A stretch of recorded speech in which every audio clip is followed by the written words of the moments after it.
Shalom, shalom. I got one view on here I can see. We're gonna get started with this Friday night lesson tonight, and the name of the title is "What kind of ground are you?" You know, as we know, when it comes to the word, or when you're introducing the word to someone, or even when the word has been introduced to you, it's called planting a seed. And when the seed is planted, there's various types of ground that Yahweh describes and let us know who we are and what we are. So we're going to do this lesson a little different tonight. Instead of precepting with precepts as we go through the Bible, we're going to go through one whole chapter tonight. And basically, after this chapter, maybe we'll get some edification on actually what the name of the lesson is. What type of ground are you? When this seed is being planted, or after it has been planted in you, how do your richness, fullness, or earth nourishes the seed? So we're going to find out. We're going to begin with the book of Matthew, book of Mark, Salakia, the book of Mark, chapter 4. And I'm going to begin. And he began to teach by the seaside, and there was gathered unto him a great multitude, so that he entered into a ship and sat in the sea, and the whole multitude was by the sea on the land. And he taught them many parables, saying unto them in his doctrine, Hearken, behold, there went out a sower, and it came to pass, as he sowed, some fell by the wayside, and the fowls of the air came and devoured it up. And some fell on the stony ground, where it had not much earth, and immediately it sprang up, because it had no depth of earth. But when the sun was up, it was scorched, and because it had no root, it withered away. And some fell among the thorns, and the thorns grew up and choked it, and yield no fruit. Verse 8. And others fell on good ground, and they yield fruit that sprang up and increased, and brought forth some 30, some 60, and some 100. And he said unto them, He that hath ears, let him hear. And he was alone, and when he was alone, that they were about him with 12, asked of him the parable. And he said unto them, No, he said, Unto you it is given to know the mystery of the King of Elohim, but unto them that are without, all these things are done in parables, seeing that they may see and not perceive, and hearing that they may hear and not understand, lest at any time they should be converted, or their sins be forgiven. And he said unto them, Know ye not this parable? And how then will ye know all parables? And what he's teaching unto them is he's telling them, when the word of the Most High is put into you or given unto you, how do you let it affect your life, or how does you let it blossom in your life? Do you hear it and just let it go in one ear out the other? Do you hear it and do you let the things of this world take it away? Or do you hear it and you bring forth and go share it with others? Now we're going to move over to the next set of verses, which would be in the book of Mark, chapter 4, verses 14 through 20. And he's going to explain to them the parable of the first 13 verses that I just read. And the sower soweth the word. That is the seed. The seed is the word of the Most High. And these that are by the wayside, whereas the world is sown, but when they have heard, Satan cometh and immediately taketh away the word that was sown in their hearts. And there's a lot of times when people hear the word that it automatically is taken from them. Automatically, as soon as you hear it, Satan snatches it back. So you don't really get to hear it, understand it, or feel it. Starting at verse 16. And these are likewise which are sown on stony ground. When they have heard the word, immediately they receive it with gladness. And there are some people out there that when they hear the word of God, immediately it fills them with joy. They get, they on fire. They be on fire for the Most High. And that's the way it be sometimes. Verse 17. And have no root in them, and so endure for but a time afterward. And when affliction and persecution arise for the word's sake, immediately they are offended. And that are some people that, they be on fire for the Most High. But when affliction comes, whether it be ostracization by your family, whether it be talking your friends don't want to hang with you no more, or whether there's people saying this person think that or this person think that, they can't handle the pressure. You can't, even as not being able to celebrate holidays, you can't gather. They can't handle that persecution. So immediately they flee from the word. That is one of the biggest things with being in this word. Once we get this seed sowed in us and we actually see what it's really about, then persecution comes from our friends. And a lot of people can't handle the persecution. Verses 18 and 19. I'm going to read down from verse 18, 19, and 20. And these which are sown among thorns, such as hear the word, and he cares for the world and the deceitfulness of riches, and the lust of other things enter in and choke the word, and it becometh unfruitful. That is one of the biggest problems in the world today. According to the words of the Most High, we are to live a modest life.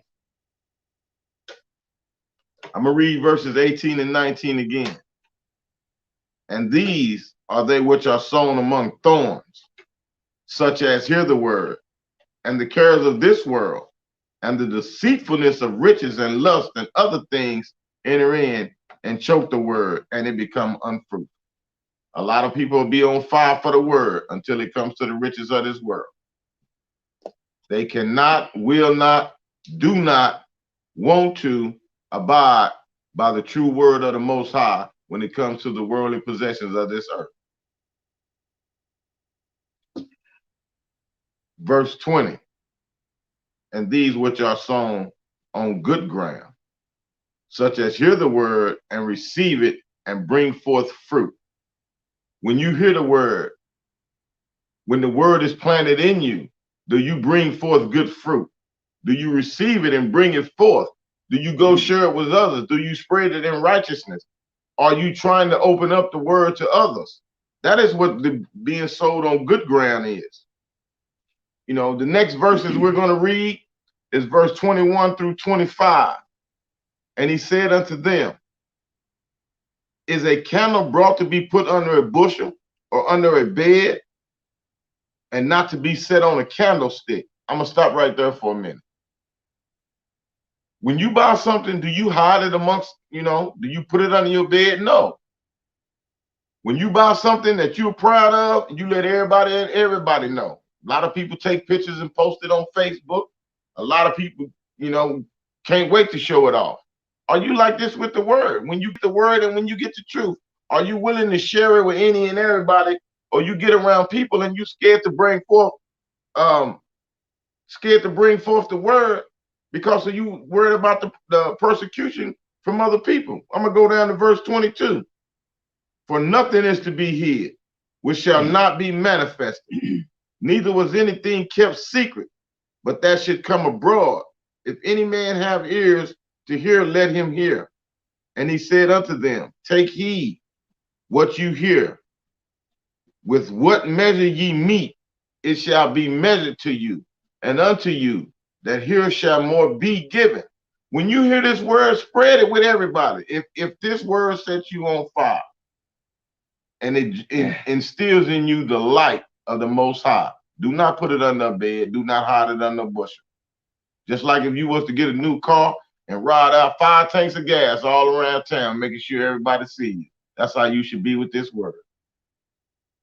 For he that hath, to him shall be given, and he that hath not shall be taken, even which he hath. If you're not on fire for this word, he gonna take what you have. Even the things that he have for you, you won't get. So that is something we have to bring forth as, what kind of ground are we? When the word is sold into us, or when we hear the word, what do we do with it? Do we let the riches and the riches and the treasures and the possessions of this world choke the word out until we just not focused on the word? We focus on worldly possessions, or we trying to chase the bag, or are we willing to let some of that stuff fall by the wayside to spread the word of the Most High and spread this truth? Verses 26 through 29. And he said, so is the kingdom of Elohim, as if a man should cast seed into the ground, and should sleep and rise night and day, and the seed should spring and grow up. He knoweth not how. When you get this word of God in you, and you plant it in another person, you don't know how it's going to grow. All you know is you planted it, the Most High will water it, and you hope that it'll grow. Anytime you plant anything, we hoping that it'll grow. We don't know how it's going to grow, and we don't know for sure it's going to grow. Verse 28, for the earth bringeth forth fruit of herself, first the blade, then the ear, after that the full corn of the ear. When we plant the word into ground, or when the word is planted into us, one of the biggest problems is they want to go from planting it in the ground to the full ear. They don't want to take the baby steps. They want to go from child to adult. He says, first come the blade. First, you have to let that word start to grow in a person. You have to let it grow, and it starts springing. And as it starts growing and it starts springing, then you'll get, the more words you grow, the better you'll get, and the more people you'll start to influence. Then after that, it becomes a full corn in the ear. After, when it's a full corn, then you'll develop into a well-rounded Israelite, or a well-rounded person in the truth, where you can, start to reach out to others more than just in your circle. You can start, everybody will see it. When corn is grown, everybody pass by see it. Then they'll start to see the growth in you, and they'll want to see planted in them. Verse 29. But when the fruit is brought forth, immediately put it in the sickle, because the harvest is come. Now everybody's talking about the kingdom and Yahushua. Start planting seeds and let the fruit grow, so the sickle can come full forth. Verses 30 through 34. And he said, whereunto shall we liken the kingdom of Elohim? Or with what comparison shall we compare it? It is like a grain of mustard seed, which, when it is sown in the earth, is less than all the seeds that be in the earth. But when it is sown, it groweth up and becometh greater than all herbs, and shooteth out great branches, so that the fowls of the air may lodge under and shadow it. That is how the word of the Most High should be in us. When that seed is planted in us, it should grow and cast out greater than all herbs. There is nothing that we have come across on this earth. We remember and share and talk about things that has no significance in life. People can remember and share sports statistics. People can remember and share recipes and cook everything, from scratch by heart, don't need a recipe. Why that seed is planted with great remembrance and not the seed of the Most High? There's people that can remember every shot Michael Jordan ever took, but you can't remember these scriptures. Just the same as, once the seed is planted in the ground, it's worked, it's tilled, it's watered, Do we do that with ourselves? Once we hear the word, do we open up this book? This book is our water. Do we water our seed once it's been planted? Once it's planted in you, do you nurture it? Do you cuddle it? Do you open your book every day and read? I know some people ain't opening their Bibles unless it's Bible study, unless it's study class or the Shabbat class. We should open our Bibles every day. If we start cutting off the TV less and opening up our Bibles more, it will be some great understanding and great things moving forward. I'm going to go to verse 30, 33, and 34. And with many such parables spake the word unto them, as they were able to hear it, but without a parable spake he not unto them. And when they were alone, he expounded all things to his disciples. Some of the things that he said is that some of these people, if they understand the parables, they understand and they will take heed and they will learn.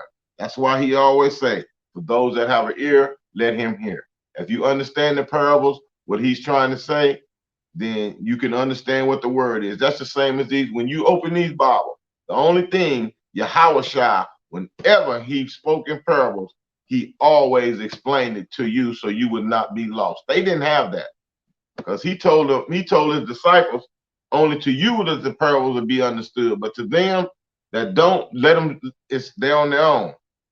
And I'm going to go to the verse 35 to the end of the chapter. And the same day, when the even was come, he saith unto them, let us pass over unto the other side. And when they had sent away the multitude, he took him even as he was in the ship. And there was also with him other little ships. And there arose a great storm of wind, and the waves beat into the ship, so that it was now full.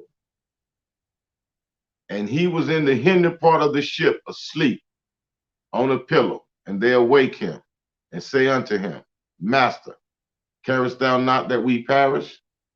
And he arose and rebuked the wind and said unto the sea, Peace, be still. And the wind ceased, and there was a great calm.